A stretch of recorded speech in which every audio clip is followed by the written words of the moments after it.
premio a tutti gli artisti che hanno partecipato e anche un modo per sdebitarci della ospitalità con il comune di Ussana, che comunque oggi ci ha portato un bellissimo rinfresco.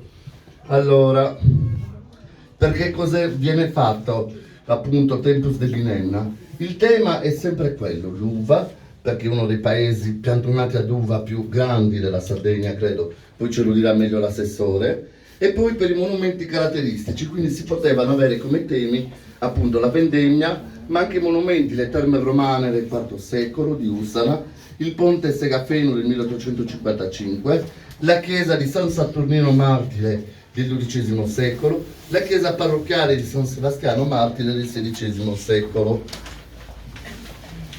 Poi ci sono stati 3 premi scelti dalla giunta comunale. I premiati sono stati Edoardo Murgia, a cui farei un applauso, con la chiesa di San Sebastiano.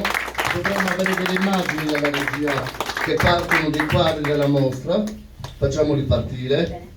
Quindi Edoardo Murgia, abbiamo detto, per la chiesa di San Sebastiano. Luca Gian, al secolo Gianluca Palazzolo, che ha vinto con il quadro San Sebastiano.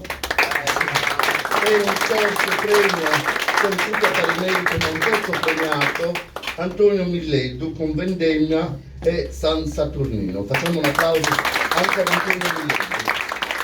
Gli artisti che espongono oggi in galleria e che hanno partecipato all'estemporanea sono Angela May, Luca Gian, Antonio Milleddu, facciamo qualche applauso, Ezio Maghetti, Raimondo Massenti, Daniela Pondano, Edoardo Murgia, Carmela Coronaro, Emilio Lucchi, Pietro Francesco Miscali, Massimiliano Lodisco, Maria Grazia Spiglia, Medma, Vittorio Buzzi, Paolo De Monti, Filomena Cavallo, Francesca Ardoni, Pino Laudio, ancora auguri a Pino Laudio di Claudio per il suo compleanno, Barbara D'Annunzio, Giampaolo Pucci, Graziella Saris, Maggi Fulis, Franco Conca, Gianluigi Magia, Vilma Gazzano, Giorgio Lori, Paola